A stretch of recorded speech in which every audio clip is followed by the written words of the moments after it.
Bonjour, c'est Ed. Aujourd'hui, la revue du dernier atomiseur de H Pro, le Bachelor. C'est un atomiseur reconstructible qui innove en particulier avec son plateau reconstructible, mais qui reprend également à son compte tout un tas de très bonnes idées que l'on a vues sur d'autres atomiseurs récemment. On va voir tout ça en détail et on commence très rapidement par le contenu de l'emballage. Dans la boîte, vous trouverez bien entendu l'atomiseur lui-même. Vous aurez un Pyrex de rechange, qui est un excellent point.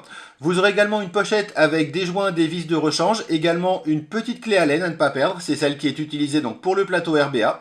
Et vous aurez également une résistance de rechange. Celle qui est montée d'origine sur l'atomiseur est une résistance en Cantal. Et vous aurez donc également une résistance en nickel, Ni200, pour le contrôle de la température. Ça peut ressembler à simplement une résistance et une mèche. Et en fait, sur cet atomiseur, ça fait carrément office de résistance prête à être installée. Le gros avantage par rapport aux résistances que l'on peut trouver par exemple sur les subtanks ou autres, des résistances toutes prêtes, c'est que celles-ci sont commercialisées 1,50$ les 10 résistances, ce qui en fait un rapport qualité-prix absolument imbattable. Et voilà en détail le Bachelor Tank. C'est un atomiseur qui est réalisé en inox, le tank étant Pyrex bien entendu. Au niveau de ses dimensions et de sa capacité en liquide, c'est relativement classique. Par contre, il est un petit peu lourd. C'est lié en fait à sa qualité de fabrication, qui est vraiment remarquable, en particulier dans sa gamme de prix. Les finitions sont absolument irréprochables, que ce soit au niveau des surfaces, des filetages, des joints. C'est extrêmement bien fini et très agréable à utiliser. Ça donne clairement une impression de costaud. Première chose que l'on remarque sur cet atomiseur, bien entendu, ce sont les deux énormes arrivées d'air en bas de l'atto. Pour le régler, on se sert comme d'habitude de la bague en bas de l'atomiseur pour fermer complètement, et on a une butée en bout de course, ou ouvrir complètement l'arrivée d'air. Le flux d'air sur le Bachelor Tank est relativement aérien. C'est un flux d'air très ouvert mais un petit peu restrictif, un petit peu comme on peut l'avoir par exemple sur les subtanks mini, pour vous donner un exemple. Si vous appréciez l'inhalation directe, c'est-à-dire la vapeur directement dans les poumons, ce sera parfait et ça permet également un excellent rendu de saveur, comme on le verra tout à l'heure. Si par contre vous préférez l'inhalation indirecte, la vapeur d'abord dans la bouche puis dans les poumons, vous pourrez toujours essayer en fermant pratiquement complètement l'arrivée d'air. Ça fonctionne pas trop mal, mais clairement ça n'est encore une fois pas un atomiseur prévu pour l'inhalation indirecte. Le flux d'air est donc très agréable et on a au-dessus de la bague de réglage de flux d'air le réglage de l'arrivée de liquide. Le liquide va passer de votre réservoir au montage par les quatre petites ouvertures que l'on a ici au niveau de la chambre. On les voit ici. Là, elles sont en position complètement ouverte. Il suffit de tourner l'ensemble de l'atomiseur pour les refermer, soit à moitié, soit complètement. On tourne donc vraiment l'ensemble de l'atto. On a ici un repère open ou close. Position complètement fermée, position complètement ouverte. Le fait de pouvoir complètement fermer l'arrivée de liquide, donc au niveau du montage, permet d'avoir un remplissage par le haut complètement étanche. On peut remplir effectivement par le haut sans avoir la moindre fuite au niveau des arrivées d'air, et c'est un excellent point sur cet atomiseur. Un petit regret par rapport à ce réglage, il est presque trop facile. En fait, si vous sortez votre atomiseur de votre poche, vous risquez effectivement de faire pivoter cette partie-ci. Et du coup, là, les arrivées de liquide sont complètement fermées. Vous êtes certain d'avoir un dry hit au bout de 4 puffs. C'est un gros avantage pour le remplissage et un petit inconvénient du côté pratique en fait. Quand vous allez sortir votre atomiseur de votre poche, il faudra bien vérifier que la position donc, du réglage d'arrivée de liquide n'a pas bougé, ce qui encore une fois se fait relativement facilement, pour être sûr de ne pas avoir de dry hit. Un autre très bon point également pour cet atomiseur, c'est sa facilité de remplissage. Pour le remplir, ça se fait par le haut, de manière étonnamment semblable à celui des TFV4. Il suffit d'ouvrir la partie supérieure, de remplir par un des deux orifices à ce niveau-là, et de refermer. C'est exactement le même système que l'on avait donc sur les TFV4. Ici, il est probablement un petit peu mieux réalisé. La position fermée tient très bien, et il reste pour autant très facile à manipuler. On va maintenant le démonter, voir un petit peu comment ça se passe à l'intérieur. Au niveau du drip tip, c'est un 510 standard. Vous pourrez donc le remplacer par n'importe quel drip tip de votre choix. Celui livré avec l'atto d'origine est relativement ouvert, ce qui correspond bien au diamètre intérieur de la cheminée à l'intérieur. Il a une base isolante, ce qui permet d'éviter à la chaleur de trop remonter sur la partie métallique. C'est un drip tip très agréable. Pour ma part, j'ai gardé celui d'origine pour m'en servir. Pour accéder à la partie montage, il suffit de dévisser la bague intérieure. Encore une fois, les filetages sont excellents. On va la poser de côté. On va regarder rapidement la partie réservoir. Pour commencer, on a donc la partie supérieur du réservoir qui permet le remplissage. L'étanchéité donc au niveau, du couvercle se fait avec les deux petits joints que l'on a autour des deux ouvertures de remplissage. Faites juste attention à ne pas perdre ces joints en le remplissant. Le plus sûr pour être certain qu'ils ne collent pas, c'est de leur mettre un petit peu de liquide ou de base neutre, même encore mieux, de manière à ce qu'ils soient huilés et que ça coulisse sans aucun souci. Pour démonter le réservoir, comme d'habitude, ça se sépare en deux. Ici, la jonction se fait au niveau de la base de la cheminée et du haut de la chambre, à ce niveau-là donc. On va pouvoir séparer la partie chambre elle-même. On voit ici les 4 arrivées de liquide, en position fermée en l'occurrence. Le Pyrex est de très bonne qualité, absolument aucun souci de finition. C'est suffisamment épais pour être solide également. Et on peut bien entendu séparer le Pyrex de la partie haute de la cheminée. Les joints d'étanchéité sont un petit peu comme ceux des subtans qui sont très efficaces puisqu'ils vont prendre à la fois sur le bord et sur la partie supérieure du tank en Pyrex. La partie supérieure est relativement classique pour la partie cheminée, encore une fois une cheminée très ouverte. Et on voit ici clairement à l'intérieur les deux trous de remplissage. Et on arrive à la partie plateau qui est à la fois innovante et très efficace. On a au milieu l'arrivée d'air, encore une fois une arrivée d'air très large qui permet un excellent flux d'air. Sur les côtés, vous remarquez les deux petits trous à ce niveau-là qui vont correspondre aux petites vis qui sont à l'intérieur du filetage. Et c'est par ici que l'on va attacher les pattes des résistances. L'air va donc arriver sous la résistance, la mèche va traverser ici tout du long pour aller prendre le liquide sur les bords de la chambre. Une fois monté, ça donne très exactement ceci. Ici, donc, c'est le montage qui est livré avec l'atomiseur. Les deux pattes vont prendre à l'intérieur, ici, pour se fixer donc directement dans les deux petits trous. Elles sont maintenues donc avec les deux petites vis que l'on a ici. Et le coton ressort directement sur le côté. Ce que l'on peut remarquer, c'est que c'est un système qui permet d'avoir énormément de place pour la résistance. Encore une fois, ici, c'est la résistance d'origine. On voit qu'elle est pas toute petite, c'est le moins qu'on puisse en dire, et elle tient très bien dans une chambre pourtant réduite. On peut également remarquer que le diamètre de cette résistance est relativement important.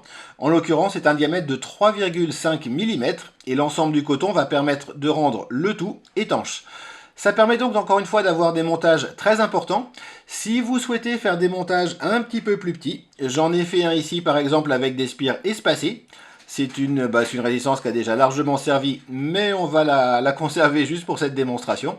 Encore une fois, donc un diamètre de 3,5 mm, mais si vous préférez avoir un diamètre de 3 mm, ça posera pas de souci. Par contre, si vous faites un diamètre de 2,5, vous risquez de manquer un petit peu de coton en bout de course pour que le coton qui soit passé à l'intérieur de votre résistance arrive quand même à boucher les arrivées de liquide complètement.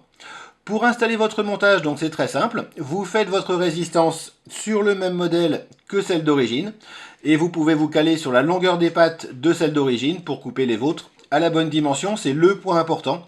Il faut que les pattes soient de la bonne longueur pour rentrer correctement dans le plateau. Ensuite, il suffira de placer les deux pattes dans les deux trous correspondant de part et d'autre de l'arrivée de liquide, comme ceci. Vous allez placer votre résistance bien au milieu. Il suffit ensuite de resserrer les petites vis sur le côté avec la clé Allen qui est fournie pour solidariser bien comme il faut, et le contact est excellent, la résistance dans votre montage. Ensuite, bien sûr, il suffit de passer le coton comme dans la résistance qui est fournie, en veillant bien encore une fois à ce que le coton ne soit pas trop tassé, sinon vous risquez malgré tout d'avoir un dryit. Ça reste très peu probable. Encore une fois, on a une masse de coton telle qu'il n'y a pratiquement aucune chance d'avoir de dryit avec ce plateau.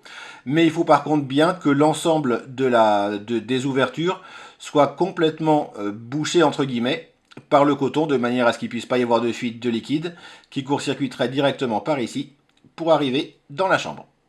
Au final, qu'est-ce qu'on peut penser de ce système? Eh ben, c'est un vrai petit coup de génie de la part de H Pro. Ça fonctionne très bien. Le rendu de saveur est absolument génial. Probablement lié au fait qu'on a une chambre relativement réduite et une très bonne arrivée d'air juste en dessous de la résistance. Ça permet également de faire des montages très importants dans une chambre relativement réduite, puisque le fait de ne pas avoir les postes habituels permet justement de gagner de la place pour la résistance. Ça permet également donc de faire des montages qui tiennent extrêmement bien et extrêmement facilement, y compris avec du nickel en particulier, même si le métal est relativement mou, ça tient très bien à l'intérieur. Le rendu de saveur avec ce type de montage est absolument bluffant, probablement également lié au fait qu'on peut avoir des montages très importants, donc une très grande surface de chauffe, et c'est encore plus vrai avec les montages en nickel en particulier, et l'ensemble des montages en contrôle de la température, puisqu'on est obligé de faire des spires espacés, et que sur la plupart des plateaux, on est obligé de faire des plus petits coils par manque de place. Là, on a largement la place, et on le voit très très bien avec les résistances en nickel qui sont fournies avec. On peut avoir énormément de spires. En plus, ce sont des spires avec un diamètre de 3,5 mm.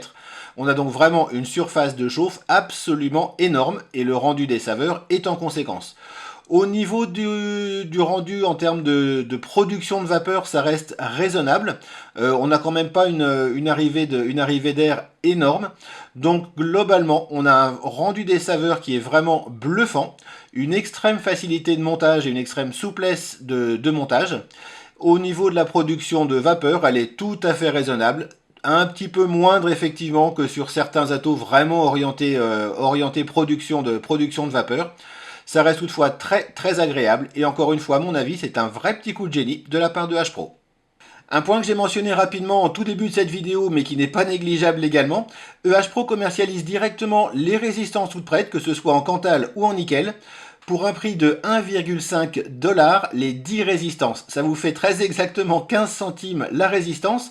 Alors effectivement, c'est un petit peu moins pratique que les résistances toutes prêtes que l'on vise, que l'on a sur la plupart des atomiseurs, si vous ne souhaitez pas faire vos montages.